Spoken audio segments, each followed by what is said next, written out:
Bonjour tout le monde, je m'appelle Fred Savard. Bienvenue à ce 7e épisode dont on a fait nos recherches.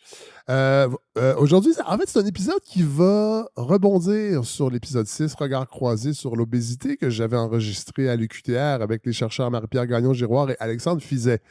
On va, dans le fond, poursuivre la réflexion. On va aller au bout de la 40, de l'autoroute 40. On va aller retrouver des chercheurs du Centre Nutrition Santé Société, le Centre Nutris de l'Université Laval, dirigé par Benoît Lamarche, mais il va y avoir aussi Jean-Philippe Drouin-Chartier, Élise Carbonneau, Lana Van Der Lee, Véronique Provencher. Et on va discuter de la notion d'aliments ultra transformés. Parce que c'est beaucoup plus complexe qu'on peut le penser. On va parler de la classification NOVA, des enjeux autour de la façon qu'on classifie les aliments, la façon qu'ils sont mis en marché, le rôle de l'industrie, le rôle des chercheurs. On va aussi discuter de la prise de parole des chercheurs et chercheuses en nutrition dans l'espace médiatique, entre autres, parce qu'il y a des enjeux importants aussi à discuter. Vraiment un épisode que j'ai eu beaucoup, beaucoup de plaisir à enregistrer et qui m'a appris énormément de choses. Et j'espère que ce sera la même chose pour vous. Donc voilà, c'est le menu de ce 7e épisode de On a fait nos recherches. Bonne écoute, tout le monde.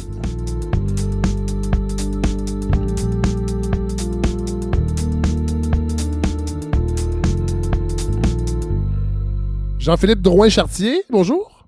Bonjour. C'est la première fois que je suis à l'Université Laval. Bienvenue à l'Université Laval. Oui.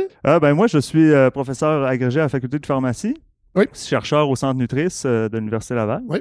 Je m'intéresse aux effets de l'alimentation sur la santé cardio-métabolique, on pourrait Mais dire. là, on a une mission avec cet épisode-là spécifique. Exactement. On va décortiquer les enjeux des aliments ultra-transformés, Oui. les enjeux pour notre santé et notre société. Oui, voilà. On peut dire. On est au Centre Nutris. Benoît Lamarche, bonjour. Bonjour, je suis professeur à l'école de nutrition Oui. depuis 27 ans presque, le doyen de la discussion aujourd'hui, je pense. Oui. Je m'intéresse aux aspects aussi de l'alimentation, des effets de l'alimentation sur la santé. J'ai le privilège d'être le directeur scientifique Oui. du Centre Nutris. Oui. Élise Carbonneau? Ici, Oui, bonjour. je suis nutritionniste, professeure adjointe à l'école de nutrition de l'Université Laval. Je suis chercheuse au Centre Nutris, moi aussi. Dans mes recherches, je m'intéresse principalement aux manières d'aider les gens plus défavorisés, Ouais. les gens qui vivent en contexte de précarité socio-économique à mieux manger au meilleur de leur capacité. Lana Van Der Lee, bonjour. Oui, bonjour. Oui, mais je suis une professeure adjointe à l'école de nutrition ici à l'Université Laval. Je suis une chaire de recherche sur les politiques alimentaires. Oui. Donc, mes recherches examinent comment les politiques influencent nos environnements alimentaires et nos comportements Oui. aussi. Donc, moi, c'est Véronique Provencher. Oui. Je suis également professeure ici à l'École de nutrition, chercheuse au Centre Nutris. Puis, je suis également la directrice scientifique de l'Observatoire de la qualité de l'offre alimentaire, qui OK. est lié aussi à l'INAF, à Oui. l'Institut sur la nutrition et les aliments fonctionnels. Donc, dans nos travaux, on s'intéresse aux aliments, la qualité nutritionnelle des aliments, mais aussi plus spécifiquement, mon chapeau, moi, c'est vraiment la nutrition en santé publique. Fait comment on peut intervenir comme nutritionniste auprès de la population. Je vais revenir à vous, Benoît Lamarche. Le Centre Nutris, c'est quoi exactement? Ben, le Centre Nutris, c'est une grande fierté qu'on a ici à l'Université Laval. C'est un centre qui existe depuis 6 ans. On a bâti au fil des 25 dernières années un écosystème de recherche relativement unique au Canada. C'est un centre qui regroupe presque 60 chercheurs de l'Université Laval, presque 300 étudiants gradués, on a une centaine de professionnels de recherche aussi. Mais c'est le plus gros centre de recherche au Canada sur la nutrition et la santé. On s'intéresse aux aspects physiologiques de l'alimentation, donc pourquoi notre cholestérol augmente quand on mange les aliments ultra-transformés. Oui, oui. Pour donner un exemple, toute la nutrition de précision, pourquoi on répond de telle façon à l'alimentation ou non. On a un aspect aussi sur les comportements alimentaires, donc tout l'aspect comportement, intervention, mesure des interventions. Et on a l'aspect société, Oui. qui est plus l'effet des environnements, des politiques, des aspects épidémiologiques de l'alimentation, des effets de l'alimentation sur la santé. Donc, c'est vraiment un joyau de l'Université du Québec. On est le seul centre financé par le FRQ, volet santé. Le FRQ qui est?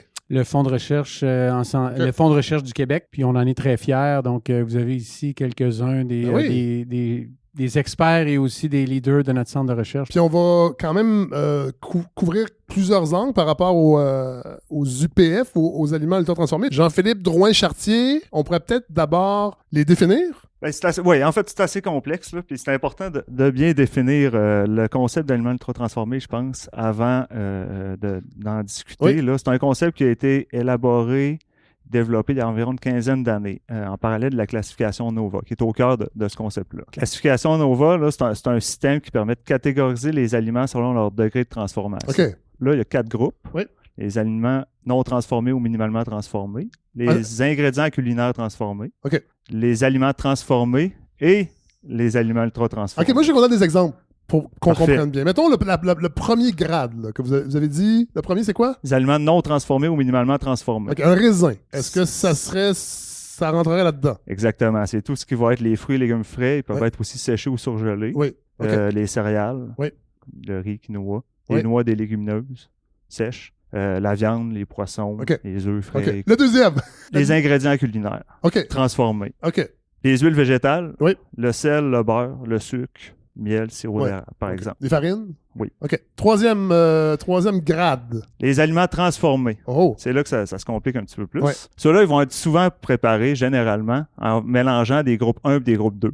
Fait qu'on va prendre des aliments minimalement transformés, Ouais. on va les transformer un petit peu en mélangeant avec des ingrédients, Ouais. dans un but d'augmenter leur durée de conservation, surtout. OK. Par exemple, avec du sel pour augmenter Oui. la durée de conservation des aliments. Il peut y avoir des additifs dans ces produits-là, Oui. en autant que ce pas des additifs avec une fonction cosmétique ou qui visent à rehausser la saveur, par exemple. OK. Donc, pas de colorant, Exact. Là, on tombe dans ultra transformé. puis pas de la fameuse molécule Doritos là, qui nous donne envie de manger encore des Doritos. Je sais que ça s'appelle pas comme ça, là, mais les rehausseurs de goût. Là. Exactement. Les émulsifiants, édulcorants, tout Benoît, ça. Benoît, vous avez l'air interloqué. Non, ben, j'ai beaucoup de plaisir à entendre ce qui se dit. Là. Tu sais, Bon, ça fait juste 5 on minutes. voit comment c'est pas si simple hein, Ben juste non! de le décrire. Non, exactement. Tout à fait. Et là, le grade 4. Ça, c'est les ultra transformés. Ouais. Fait que là, il va y avoir plusieurs ingrédients là-dedans. Ouais. Mais ça va être aussi, une part des ingrédients, ça ne sera pas des trucs qu'on va retrouver dans notre cuisine. Oh. Par OK. exemple, sirop de maïs à haute teneur en fructose, des Ah ouais. amidons modifiés. Tu sais, Le sirop de maïs, on peut en acheter. Oui, mais il ne sera pas à haute teneur en fructose. OK. Donc, la classification NOVA, là, vous m'avez envoyé un article hier, avant que j'arrive. Et là, ça brasse dans le monde de la classification NOVA. Exactement. Là, il y a des. En fait, la classification NOVA a des avantages et des désavantages. Il y a des initiatives qui visent à améliorer cette classification-là, puis Ouais. en faire un système NOVA 2.0. Oui. Et là, cette initiative-là, là, qui est initiée au Danemark, c'est une initiative qui est actuellement financée par la Fondation Novo Nordisk. Oui. Novo Nordisk est la pharmaceutique Ah ouais. qui commercialise l'Ozempic, Ouais. donc pour traiter Ah l'obésité. ouais, OK. Ils veulent aller avec ce truc-là de NOVA 2.0 qui va prendre un mix de la classification NOVA puis une considération de la valeur nutritive des aliments. OK. Et le problème que là, puis la raison de l'article qu'il y a eu cette Ouais. semaine dans la presse, c'est que cette initiative-là est critiquée parce que, ben, notamment, les chercheurs de l'équipe du Brésil qui ont développé NOVA il y a une quinzaine d'années Ouais. n'ont pas été impliqués, ne sont pas d'accord Ouais, avec ça. Donc, ouais. voilà une forme certaine d'appropriation. Ouais. Puis la principale requête, Une interférence de l'industrie, on peut dire ça? c'est la critique qui est émise. Les autres disent, ben, si vous voulez faire cette initiative-là, puis cette nouvelle classification-là, c'est bien beau, mais prenez pas le mot NOVA. Mais ça prouve qu'il y a des tensions quand même, Benoît Lamarche, par rapport à cette classification-là, par rapport même au concept des UPF. En fait, une des raisons pour lesquelles on parle de ça aujourd'hui, là, c'est qu'on en consomme beaucoup. Oui. Trop. Il y a des données aux États-Unis, par exemple, qui montrent que les Américains, presque 70% de leurs calories Oui. à tous les jours viennent des aliments de la catégorie 4, là, Ah ouais. ultra transformés. Combien? 70%. Ah ouais, OK. Ça, c'est plus que 2/3 des calories. C'est énorme. C'est un enjeu de santé publique, Ouais. la surconsommation de ces aliments-là. Mhm. Après ça, on peut dire, bon, est-ce que c'est NOVA? Est-ce que c'est d'autres choses? Mais peu importe la définition qu'on utilise, c'est qu'il y a trop d'aliments qui sont consommés qui sont de faible valeur nutritive. Ouais. Fait qu'on part sur cette base-là.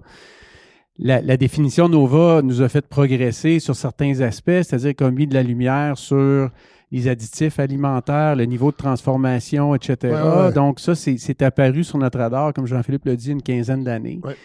Mais après ça, quand on vient pour déployer ça dans la vraie vie, Ouais. parce qu'on peut l'étudier, puis on est bon, nous, pour étudier ça, on Ouais. est capable. Oui.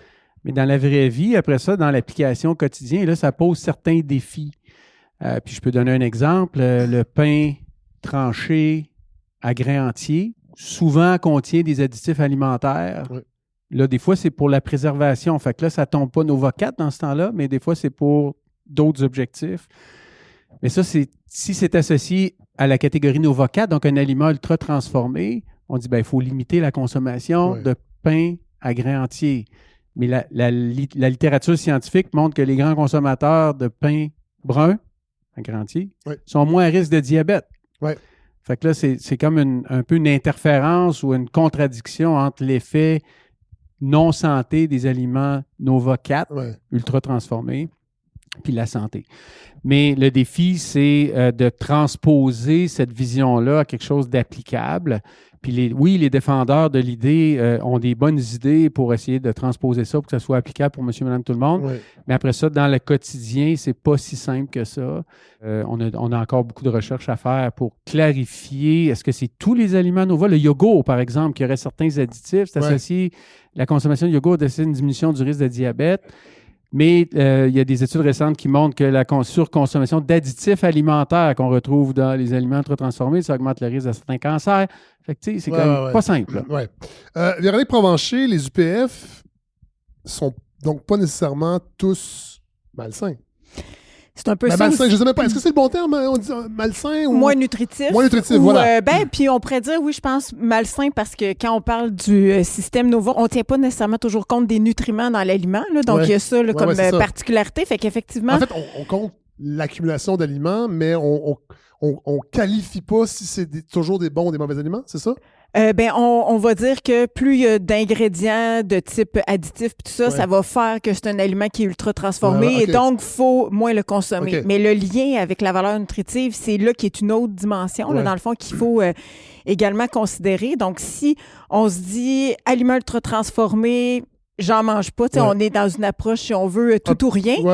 Mais là, on va les mettre complètement de côté. Par contre, ce qu'on voit, nous, dans le cadre des travaux de l'Observatoire de la qualité de l'offre alimentaire, c'est que parmi les aliments transformés ou ultra transformés, là, parce que peut-être que certains des aliments, nous, qu'on étudie pourraient être considérés comme Nova 3 ou 4. Là, on a un lien là, un peu entre les deux.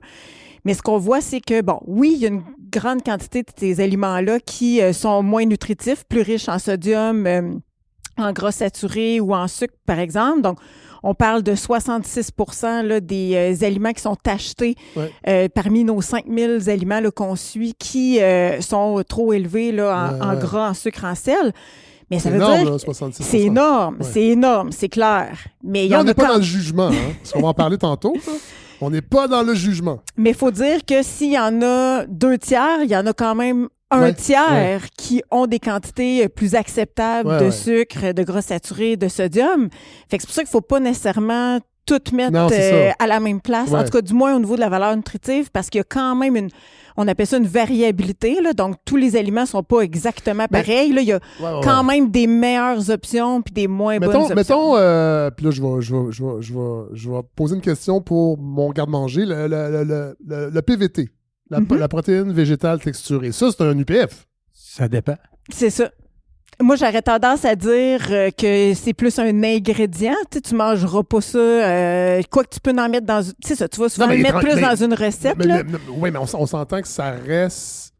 Là, j'essaie de comprendre. Là. Ça reste du soya qu'on a réduit en poudre. En fait, c'est des résidus de soya qu'on a retransformés en granules. Ça me semble assez transformé. Je sais, peut-être un sur 4? Deux, peut-être? Ça, c'est une colle, là. Ah, OK. C'était pas prévu dans le plan. Hein? Mais c'est parce que j'en mange. Je veux savoir s'il faut que je continue. La façon que tu le décris, puis là, ça dépend, il faut regarder les ingrédients, mais ça semble être soit un ingrédient ou un 3 si on le considère que c'est un aliment. Moi, ça serait mon analyse. Okay. Mais ça prend. Il faudrait voir qu'est-ce qu'il y a exactement dedans. Si c'est juste du soya, j'aurais tendance à dire... Normalement, oui. Donc, ça serait du 2 ou du 3, là, dépendamment comment on le voit. Non, mais je voulais démontrer que ça... Donc, ça, c'est bon pour la santé, quand même. Le PVT, là. Puis si on prend l'exemple, par exemple, du tofu, on va Oui. avoir un tofu, Ah, c'est un un exemple bloc aussi. de tofu qui va être à ce moment-là moins transformé, là, si on veut, même si on a rajouté quand même des ingrédients dedans pour qu'ils se tiennent, puis qu'il soit un bloc de tofu. Mais il existe des options sur le marché qui vont être déjà marinés, par exemple, où on va avoir rajouté peut-être des ingrédients, peut-être du glutamate monosodique, d'autres ingrédients qui sont des rehausseurs de saveur, qui là vont le faire tomber là, dans une catégorie ultra transformée. Fait que c'est là où la ligne, des fois, peut être mince aussi, puis que c'est quand plus c'est préparé, prêt à manger, c'est là où on va peut-être aussi plus se rapprocher là, de l'ultra transformé. Voilà. OK. Ben, j'ai envie de dire que c'est là où ça devient compliqué pour le consommateur. Puis, tu sais, d'emblée, nous, on vit dans le domaine de la nutrition. On est habitué de se faire dire ça. C'est donc bien compliqué. Ça change tout le temps. Il y a toujours des nouvelles études, il y a toujours des nouvelles recommandations qui sortent pour dire une chose ou pratiquement son inverse. Mais là, ça devient très compliqué. Puis l'exemple du pain que Benoît donnait, je trouve que c'en est un bon exemple. On dit aux gens depuis longtemps de manger du pain brun plutôt que du pain blanc. Là, on s'en va dire, mais le pain brun, il est peut-être dans la classe 4, mais on dit diminuer la classe 4, mais on dit de manger plus de pain brun que de pain blanc. Mais là, qu'est-ce qu'ils doivent faire, les gens? Qu'est-ce qu'ils doivent choisir comme pain pour faire leur sandwich après ça? Fait que c'est difficile. Puis, on est ici 3 nutritionnistes autour de la table. C'est ça aussi qui est toujours difficile avec la nutrition, c'est qu'il n'y a pas une seule bonne réponse. Puis là, il y a beaucoup de manières différentes qu'on peut classifier les aliments puis qui nous amènent vraiment de la difficulté à donner des conseils aux consommateurs, puis surtout à se dire comment le consommateur qui n'a pas cette formation-là, lui, peut faire les choix à l'épicerie. Là. On parlait de la classification Nova. Est-ce qu'elle est bonne? Est-ce que c'est un bon outil ou il faudrait imaginer autre chose pour que et les scientifiques et le public s'y retrouvent? Moi, je trouve que la classification Nova fonctionne bien pour catégoriser les aliments selon leur niveau de transformation. Puis c'est pour ça qu'elle a été développée d'abord avant tout. Là, on l'applique dans des études à caractère pour évaluer les effets sur la santé. Puis on voit qu'il y a peut-être certains angles morts. Tu sais, les enjeux sur le pain, le yogourt, oui, les données sont là sur les grains entiers puis la réduction du risque de maladie, mais il y a quand même des données, comme Benoît a mentionné, sur la relation entre les additifs puis une augmentation du risque de certaines maladies. Il y a un certain zone grise où c'est le pain de blé entier, de grain entier, qui contient les additifs, puis celui-là à côté, qui n'en contiendrait pas, lequel est le mieux. Est-ce que celui qui n'en a pas est à ce point meilleur que l'autre? Ça, on ne sait pas encore. Il y a des données, puis je suis d'accord avec ce qui vient de se dire de Jean-Philippe par Jean-Philippe, les données épidémiologiques. Il commence à avoir des données épidémiologiques qui suggèrent que les additifs eux-mêmes, indépendamment du contenu nutritionnel des aliments, pourrait être responsable, surtout en lien avec le cancer. On a moins de données sur les maladies cardiovasculaires. Le défi qu'on a, c'est que la consommation des additifs alimentaires qui seraient responsables du taux de cancer plus élevé, cette consommation-là, dans 66% des aliments, des cas des aliments, est consommée aussi avec trop de sel, trop de sucre, puis trop de gras saturés. Fait qu'on peut faire des ajustements statistiques, mais là, c'est parce qu'ils viennent dans le même véhicule. C'est ça. Fait que c'est difficile de les séparer d'un point de vue statistique. Fait que je pense, pour répondre à la question, est-ce que Nova est utile? Nova nous fait progresser vers une analyse un peu différente dans l'intérêt de la nutrition puis des effets sur la santé. Maintenant, en termes de politique, en termes de recommandations pour le grand public, il faut qu'on continue à se poser des questions. Lana Vanderly? On a déjà exploré un peu le côté consommateur. Est-ce que c'est facile à comprendre ou est-ce qu'on peut communiquer le concept de Nova? Mais je pense souvent dans mes recherches de côté système alimentaire et les environnements alimentaires. Et je pense que le Nova donne une occasion, une opportunité d'explorer notre système alimentaire de notre façon. Je pense dans les systèmes alimentaires et qui a le pouvoir dans nos systèmes alimentaires. Actuellement, c'est pas durable ni sain d'avoir notre système actuel, c'est clair. Donc, qui a le pouvoir dans nos systèmes alimentaires actuels? C'est les plus grandes compagnies, les compagnies multinationales. Qui sont pas très nombreuses, je pense. Hein? Oui, c'est plutôt concentré. Et donc, ça, c'est... Et les compagnies qui produisent les aliments ultra-transformés, principalement.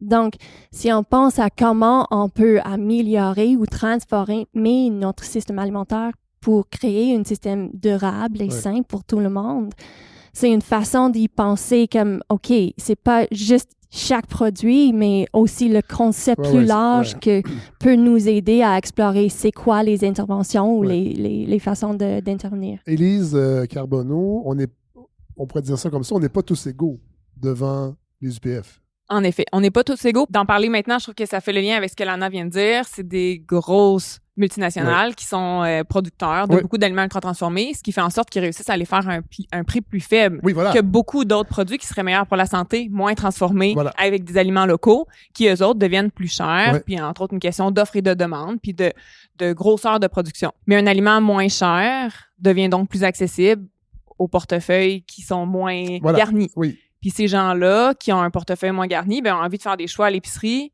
qui sont des valeurs sûres. Ouais. Si on n'a pas beaucoup d'argent... Attendez, ça veut dire quoi, des valeurs sûres? C'est un aliment qui va se ramasser dans le ventre et non pas dans la poubelle. Puis les aliments ultra-transformés ont cette qualité-là, du moins quand on parle, entre autres, des familles, des jeunes familles, d'être bon au goût, d'être attirant à l'œil, entre autres avec tous les additifs dont on parle, d'être même...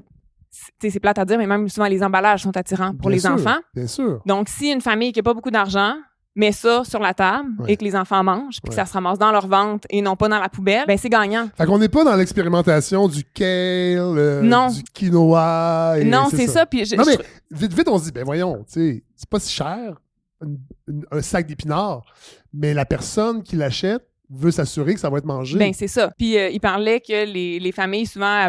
sont pas capables de se permettre ce risque financier d'acheter des épinards. C'est un risque financier parce que je sais pas si une fois que je vais l'avoir acheté, premièrement, quand je vais arriver chez moi, est-ce que les épinards vont être encore beaux?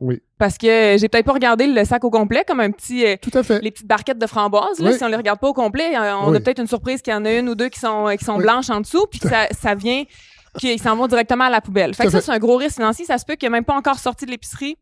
La valeur est plus bonne. Si c'est des aliments frais, quand je veux les utiliser, est-ce qu'ils sont mûrs? Est-ce qu'ils sont pas assez mûrs? Est-ce qu'ils sont trop mûrs? Puis au moment où ils vont être rendus mûrs, ben si j'oublie de le manger, tu sais, on a tous déjà eu des avocats qui sont devenus noirs, qui ont passé de dur comme une roche à noir, plus utilisable. Ben ça, c'est un très grand risque financier. Puis l'autre point que je voulais amener, c'est la durée de vie sur les tablettes en général. Autant il y en a ces aliments-là frais qui se ramassent à la poubelle trop vite, puis les aliments ultra transformés avec beaucoup d'additifs qui peuvent au contraire rester très longtemps sur les tablettes. Fait il y a même des gens qui remarquent que souvent les gens qui ont moins de revenus vont acheter beaucoup de ces aliments-là en début de cycle financier. Là, au début du mois, quand ils reçoivent un chèque, ben là, si il y a certains aliments qui sont ultra transformés, qui ont une longue durée de vie, qui sont disponibles. Et en spécial à l'épicerie, ben là, ils vont faire des réserves pour s'assurer que vers la fin du mois, quand ils vont avoir moins d'argent, ben il y aura encore ça en réserve. Puis ils savent que c'est des aliments acceptés par les enfants qui vont finir à bonne place, finalement. Moi, j'aimerais rajouter quelque chose sur ce que Alana et Élise viennent de dire. Tu sais, on parle de défis économiques de s'alimenter. Puis c'est des aliments qui sont accessibles, qui sont riches en calories. Il y a le défi économique, mais il y a aussi, puis Lana, je pense que c'est à ça qu'elle fait référence, c'est maintenant implanté dans notre culture alimentaire de manger, d'avoir un patron alimentaire qui inclut des aliments déjà prêts à manger, tout ça, pour toutes sortes de raisons. Puis je pense que ce que Nova bouscule dans notre réflexion, c'est de dire, OK, est-ce qu'on peut utiliser, entre autres, cette perspective-là pour revoir nos systèmes alimentaires, essayer de changer la culture, etc. La définition Nova, c'en est une qui fait référence aux aliments ultra-transformés, c'est pas la seule, mais ça nous bouscule. Puis je pense que c'est...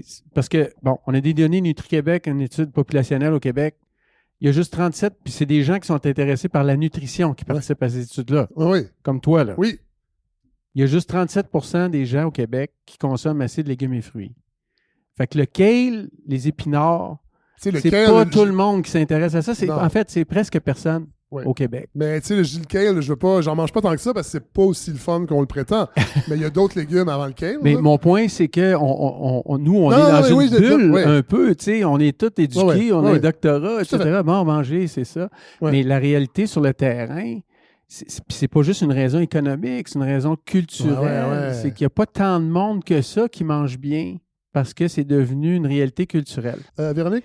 Mais je pense que ça part par ce bout-là, en fait, pour après ça arriver peut-être à changer la culture. Je pense que vous l'avez bien dit, hein, auparavant, c'était nos mères, nos grands-mères qui cuisinaient. Ouais. J'ai mis l'accent un peu plus sur mère, mais c'est encore ça, malheureusement, aujourd'hui. Là, oui, il y a de plus en plus de personnes qui cuisinent, plus d'hommes qui, maintenant, prennent cette responsabilité-là, mais c'est loin d'être de façon équitable au sein des familles.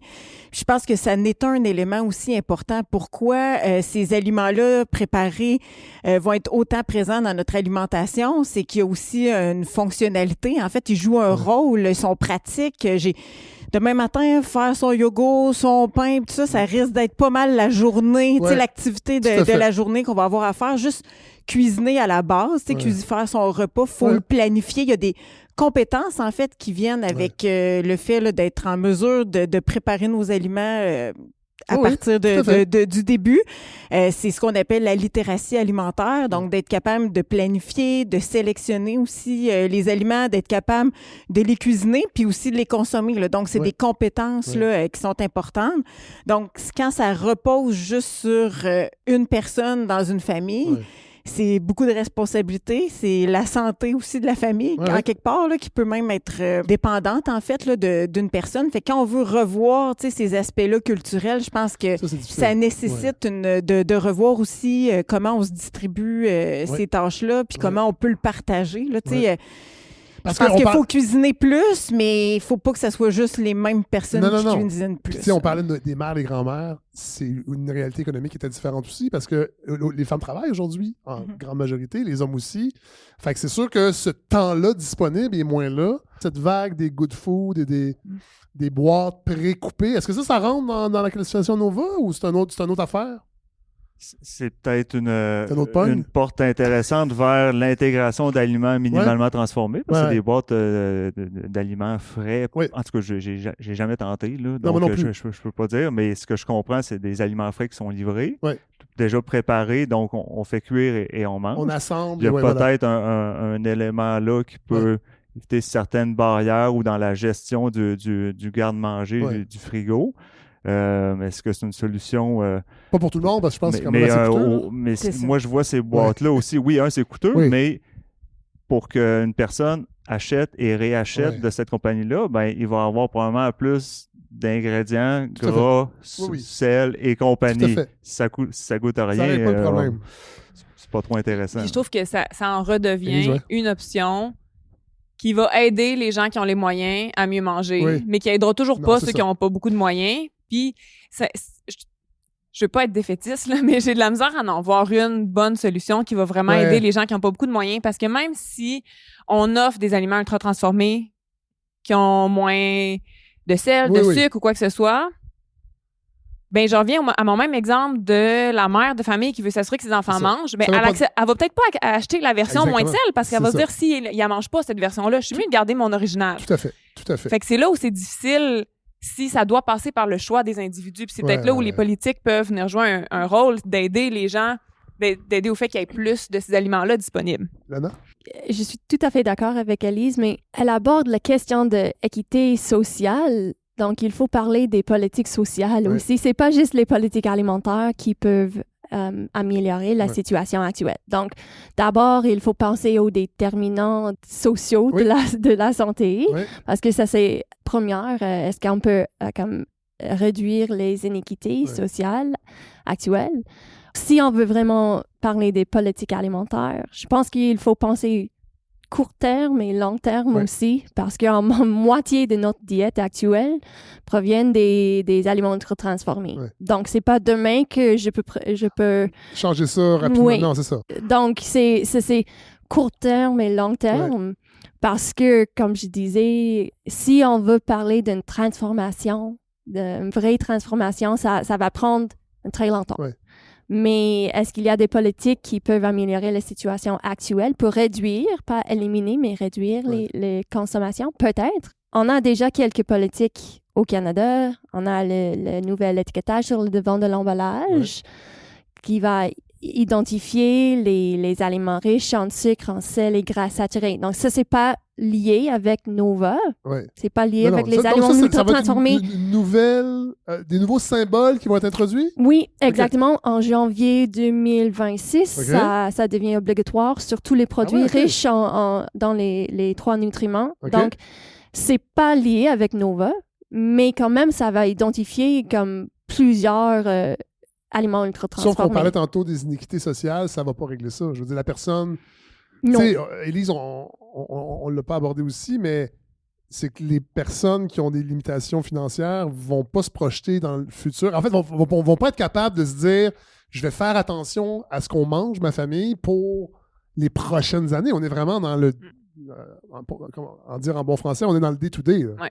Puis, tu sais, c'est pas qu'ils sont pas capables Non, de non. le faire, mais c'est Ils n'ont pas le que luxe. ils n'ont pas le luxe de le faire. Ils ont souvent, il y a beaucoup de ces personnes-là qui ont des contraintes plus pressantes à gérer Tout à au fait. jour le jour. Ouais. Quelqu'un qui est pas sûr s'il y a de l'argent pour payer son loyer, qui est pas sûr s'il y a un toit au-dessus de sa tête, qui est pas sûr s'il y a quelqu'un pour s'occuper de ses enfants, Ouais. ben il va gérer ça avant de gérer sa santé. Fait que c'est normal aussi de Ouais, ouais. gérer ce qui est pressant, puis de remettre à plus tard les questions plus qui sont moins urgentes, mais qui vont le rattraper tôt ou tard, Ouais. finalement. Moi, je quand trouve même. que plus l'épisode avance, puis on va finir par remettre le capitalisme en question. Évidemment, c'est pas dans le plan de travail, mais on dirait que va falloir éventuellement se diriger vers ça. Oui, Mais en, est-ce qu'il y a- en attendant de Ouais. détruire le capitalisme, qu'est-ce qu'on peut faire? Mais je pense que aussi, on peut parler de limiter la consommation des aliments ultra-transformés, mais aussi, est-ce qu'on peut promouvoir les aliments non transformés? Oui, voilà. Est-ce qu'on peut augmenter l'accessibilité aux aliments non transformés, les Ouais. fruits et légumes frais? Ouais. Il y a des politiques pour essayer de faire ça. Ouais. Et surtout avec les populations moins favorisées, Oui. des fois. Donc, on peut cibler nos politiques aussi. Donc, Est-ce qu'on pourrait éventuellement imaginer qu'on va interdire la publicité, genre des céréales ultra sucrées comme on l'a fait avec la cigarette? et on espère.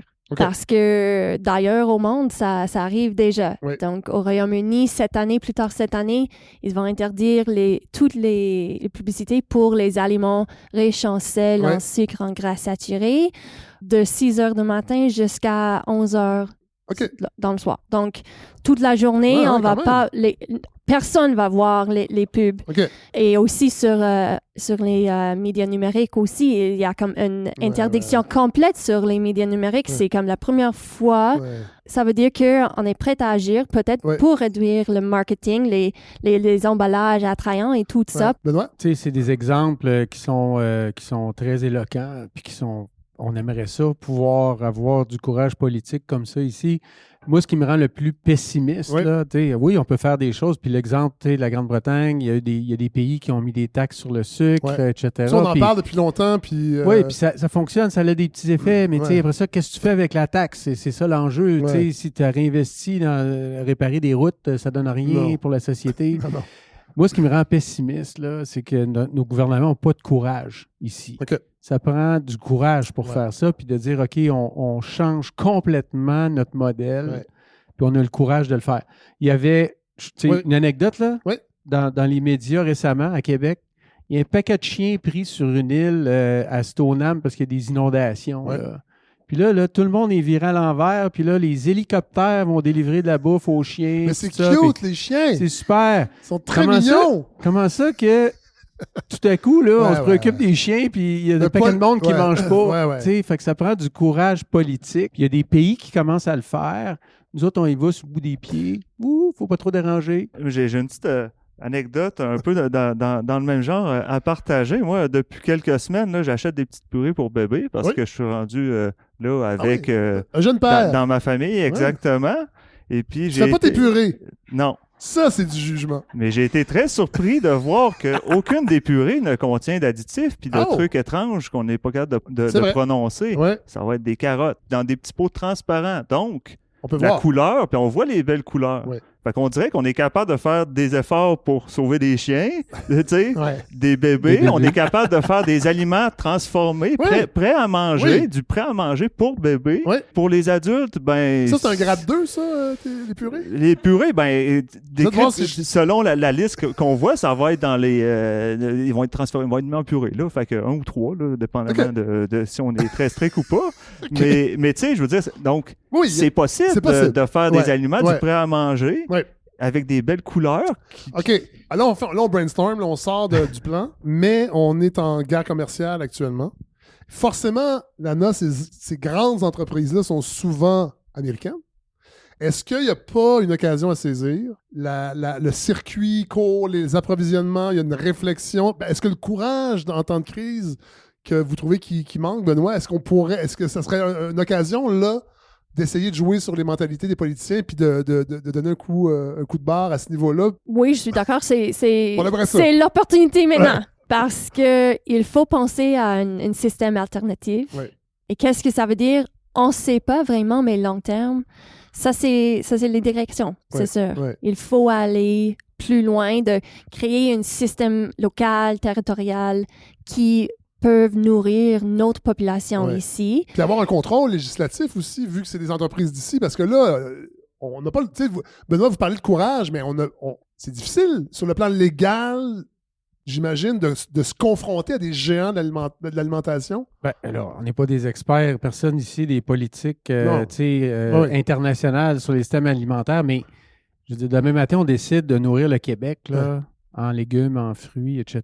Il y a des traités internationaux, il y a déjà des ententes sur la production animale, des porcines, Ouais. etc., laitière. Tu sais, de tourner ça, c'est tout Ouais. un défi. Là. Ouais. On est poigné un peu avec Oui. toutes ces C'est négociations-là. ça, mais c'est là le défi, c'est d'avoir le courage de dire, OK, on casse le moule. Ouais. Mais je rajouterais, c'est un des défis qu'on a aussi. Premièrement, est-ce que la population est prête à faire ce changement-là? On a eu l'exemple avec la COVID. Oui. Ah, là, il faut encourager l'économie locale. Ouais. Puis on était tous là en train d'acheter des affaires locales. Puis, hein? On s'en rappelle? Oui. Puis on se demandait tout, ça va-tu durer après la Ouais, COVID? ouais. On sent pas grand-chose de ce... Il n'y a pas beaucoup de Non, c'est vrai, résidus là, c'est de vrai, la COVID. C'est vrai. Fait qu'il faut que le système change parce Ouais, que ça ouais. repose pas... L'individu, je pense, ne sera pas capable de changer ça. Mais en même temps, on fait reposer la santé sur les individus, je pense. Ben, puis moi, je pense que c'est là le gros problème, là, parce que la santé publique, c'est la santé de la collectivité. Ouais. Fait que tant qu'on va laisser la responsabilité aux individus, c'est une façon Ben oui.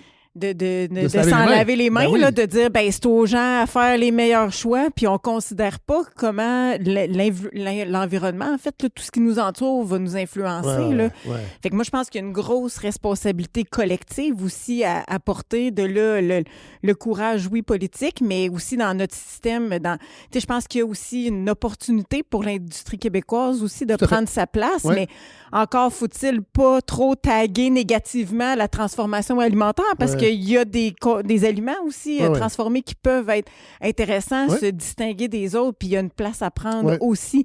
Mais si on a juste une image négative de la transformation alimentaire, ben c'est comme si on jette le bébé avec l'eau du bain, tu sais, hein, là, c'est Ouais, transformé, donc c'est pas bon. Ouais. Mais il y a quand même possibilité de faire des, tu sais, je pense que tu l'as bien nommé, là, Jean-Philippe, il y a des aliments qui sont quand Purée. même, oui, on est On capable peut manger d'en plus faire. de purée, même si on n'est pas des bébés. Mais à C'est quel plus prix, de par exemple? purée. Mais c'est ça. Fait que là, il y a l'enjeu du prix parce que c'est Oui. sûr que quand on est une plus petite compagnie, tout ça, on n'a pas Oui. les mêmes moyens, les mêmes volumes, tout ça. Donc, il y a peut-être une aide aussi à Du gouvernement, apporter. tout à fait. Ben oui, Exact. ben oui. À cette industrie-là pour l'aider à se démarquer, puis qu'on fasse la connexion aussi entre les consommateurs, finalement, puis les transformateurs. Vous êtes des chercheurs, des chercheuses. On sait que souvent les gouvernements, c'est l'argent, ou en fait, c'est la dimension financière qui va les faire réfléchir. Est-ce que vous êtes en mesure de chiffrer aussi l'impact des aliments ultra-transformés sur la santé? Parce que j'imagine que ça serait peut-être un argument qui serait pris en compte par les politiciens, de dire « Hey, les amis, si on améliore notre façon de se nourrir collectivement, ben, il va y avoir des bénéfices sur le plan de la santé, des coûts. » On a des chiffres qui nous disent quel est l'impact de la nutrition Ouais. sur la santé puis sur les coûts de santé dans une société. Des chiffres qui permettent de dire que c'est les aliments transformés contribuent à X de ça. Ça, on n'est pas Ça, là, on a hein? moins d'informations là-dessus. OK.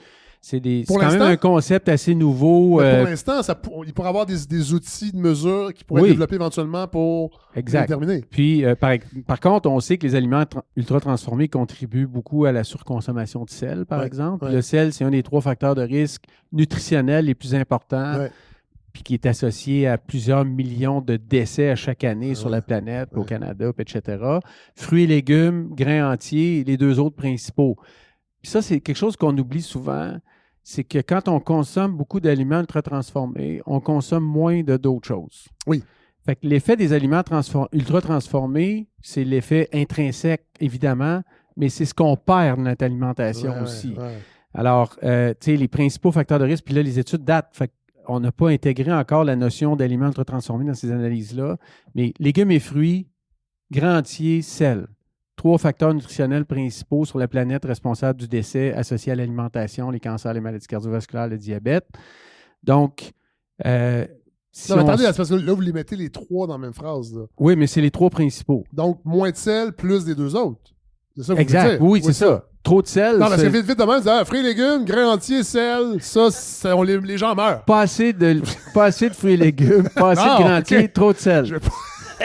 C'est important d'être clair. Oui. Tout à fait.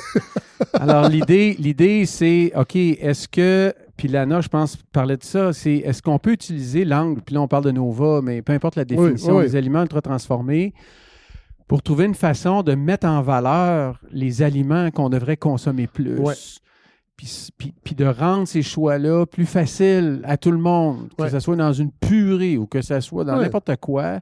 Mais c'est ceux-là les principaux facteurs de risque nutritionnel. Alors, si on joue sur ça, on a un double effet parce qu'on améliore la santé par la consommation augmentée des légumes ou des grains, puis les gens consomment moins de produits ultra transformés. Ouais. Mais j'ai juste envie de faire une petite parenthèse, juste, question nutrition en général, ça serait le fun qu'on parle plus souvent comme ça, de quoi consommer plus versus quoi consommer moins. Parce qu'en nutrition, les gens, je pense que c'est ce qui se tanne aussi, c'est qu'ils sont tannés de se faire dire quoi arrêter de manger. Mais si on peut avoir un discours plus positif en disant, ben rajoute ceci dans ton alimentation, c'est ça qui va te faire sentir bien, plutôt que enlève ça, peut-être qu'on réussira à avoir un discours globalement plus positif sur l'alimentation. Est-ce qu'on pourrait aussi, Véronique, on l'a abordé par rapport aux inégalités de genre, on ne changera pas la structure du temps qu'on a à consacrer à la cuisine, parce que ça prend du temps. Tu sais, moi, je suis pigiste, là. Fait que j'ai le temps chez nous de faire mon kombucha, puis de faire mes conserves à l'automne, puis bon. Mais c'est vraiment pas tout le monde. Est-ce qu'on pourrait obliger l'industrie à prendre en compte que les aliments ultra transformés vont être encore là, mais s'assurer qu'ils soient plus sains, moins salés, dire à l'industrie, continuez, mais il va falloir améliorer vos produits? Ben, il peut y avoir des cibles, en fait, là, des cibles de reformulation où on va dire, on va mettre, mettons, un maximum de sodium qui pourrait être ajouté à l'aliment. Là. On peut avoir des cibles volontaires ou des cibles obligatoires. Fait que ça peut être une façon de baliser. Mais là, on va être vraiment juste au niveau de la qualité nutritionnelle. On n'est pas dans l'ajout d'additifs ou le choix des ingrédients. Non, fait que ça, c'est comme une autre dimension. Là. Peut-être que... Puis c'est là où il y a... je pense, des progrès à faire. Puis il y a quand même, si je regarde du côté là, des collègues en sciences et technologies des aliments, ils travaillent beaucoup sur la naturalité, le choix des ingrédients, des fois de meilleure qualité aussi. Mais ça vient avec un coût. Fait que tout ça, en fait, c'est la marge de profit n'est pas si élevée que ça là, sur un aliment là, qui est vendu à l'épicerie si on le produit en pas si grande quantité. C'est peut-être différent pour des aliments peu coûteux où on en produit beaucoup, on a une meilleure marge de profit, mais pour certains produits, des fois, ça peut être quand même plus difficile. Mais il y a de l'innovation impossible, ça, c'est clair. Je vais juste revenir à l'idée de la valeur du temps, en fait, là, parce que aussi, c'est un, tu sais, dans votre exemple, c'est un choix aussi qui est fait là, d'accorder ce temps-là à faire des conserves. Tout ça, là, c'est un choix. En fait, c'est un choix, mais c'est pas tout le monde qui a le luxe de faire ce choix-là. Aussi, c'est ça. Fait que il y a les deux, mais je pense qu'il faut voir aussi c'est quoi la valeur qu'on accorde à l'alimentation. C'est vrai. Puis tout est possible aujourd'hui. Il y a toutes sortes de choix là, qu'on peut faire. Fait, je pense qu'il faut revenir aussi à ça. Là, au niveau de quand je parlais tantôt de la littératie alimentaire, c'est pas quelque chose qui s'est amélioré avec le temps. Là. On a plutôt perdu au niveau de la littératie alimentaire avec le temps. Puis autant qu'il y a une différence au niveau du genre, quand on regarde là, grâce à l'étude de Nutri-Québec, on était capable de documenter ça dans le cadre d'un projet de recherche. Puis ce qu'on voyait, c'est il y a une différence entre les hommes et les femmes quand on regarde les 50 ans et plus. Donc, ça veut dire les personnes plus âgées ont de meilleures compétences alimentaires quand on regarde les femmes par rapport aux hommes. Mais quand on regarde chez les moins de 50 ans, ben les hommes et les femmes, c'est le même niveau de littératie alimentaire. Fait que les femmes sont pas nécessairement meilleures que les hommes, puis sont au niveau des hommes de 50 ans et plus. Donc, il n'y a pas de raison que les gars cuisinent. Ça, d'une part, mais d'autre part, on a aussi perdu là, en termes ouais. de compétences. Fait que ça aussi, c'est à penser quand on parle de transformation du système alimentaire. Il y a une partie qui vient, oui, de l'industrie, mais il y a aussi comment, finalement, on s'améliore en tant que société là, dans nos compétences, aussi au niveau des individus. Je sais qu'il y a quand même beaucoup de travaux dans les écoles pour faciliter, là, amener les jeunes à cuisiner davantage. Mais ça va aussi passer beaucoup dans les familles, mais là, sauf que si la transmission s'arrête, ça va être dur de reprendre ça. Exact. Benoît? Oui, ben moi, depuis tantôt, je réfléchis à la définition, puis est-ce qu'on devrait mettre ça en place pour aider nos systèmes alimentaires ou les choix alimentaires, ou etc. Puis l'angle mort, moi, qui me préoccupe. C'est un peu comme les étiquetages sur le devant des produits sel, sucre, gras saturé. Ce que l'industrie va faire, c'est qu'ils vont rentrer en dessous des valeurs pour pas qu'il y ait trop de sucre dans leurs produits. Puis il y a déjà 80% des céréales sucrées qui n'ont pas trop de sucre. Fait que ma préoccupation, c'est de dire, OK, il y a toute l'industrie du fast-food qui peuvent présenter une offre alimentaire qui contient presque pas d'additifs ou pas d'additifs. Fait qu'ils vont dire, nous, on n'est pas Nova 4. Fait qu'on est correct. On est correct. Fait que ça dédouane, si on met l'emphase sur la transformation seulement, ça pourrait dédouaner une offre alimentaire qui n'est pas nécessairement santé non plus. Puis c'est pour ça, ça rejoint un peu ce qu'Élise dit, c'est que là, il faut être très prudent parce qu'on ne veut pas mêler le monde qui sont déjà plus mêlés qu'il faut. Non. Fait que là, si en plus on leur dit, ben là, l'industrie du fast-food va dire, nous autres, c'est tous des ingrédients naturels, il n'y a pas d'ultra transformé là-dedans, tout est beau. Mais je pense que la clé, puis on va peut-être terminer avec ça, c'est la diversité d'opinions. Puis là, on le voit ici, bon, vous êtes quand même relativement d'accord, mais il y a quand même des nuances. Médiatiquement parlant, puis là, je vais peut-être lancer un pavé de saumon dans la mare. On n'entend pas beaucoup de voix différentes quand on parle de nutrition, et c'est souvent... C'est drôle, Jean-Philippe, quand on a commencé à s'écrire, il y a dans la presse, il y a un chroniqueur, Sylvain Charlebois, qui est le chroniqueur nutrition, alimentation. Moi, je l'appelle le chroniqueur des épiciers. C'est souvent lui qu'on entend à tous les réseaux. Modestement, j'espère que cet épisode-là, en vous entendant, va peut-être faire sonner une cloche aux médias de diversifier les opinions. Parce que Sylvain Charlebois, c'est un chercheur affilié à l'Institut économique de Montréal, qui est un institut libertarien, qu'on peut deviner, ils ne disent pas qui finance leur recherche, mais que des géants comme Nestlé et compagnie, sans les nommer, pourraient faire affaire avec cette chaire-là, cet institut-là, pour avancer leur agenda. C'est important qu'il y ait une diversité d'opinions. Bon, la porte s'ouvre Très grandement. grande. Non, mais c'est parce qu'il a fait un article sur les aliments ultra-transformés en début janvier. Puis là, c'était quasiment, là, écoutez, ça a sauvé des vies parce que sur le plan sanitaire, c'est extraordinaire. Les Michelinas, c'est féministe parce que les femmes ont pu faire autre chose. Bon, il y a beaucoup de choses là-dedans, là, mais il y a toujours un danger en nutrition de trop parler. On va dire ça comme ça. Okay. Parce qu'à un moment donné, quand on est solide, puis c'est facile d'avoir le micro en dessous du nez. Surtout si on le veut. Ça. Oui, c'est ça. Parce que, tu sais, bon, on peut se développer un réseau, etc. Puis le danger, c'est qu'à un moment donné, on peut parler de choses qu'on connaît moins. Puis ça, ben, il faut faire attention.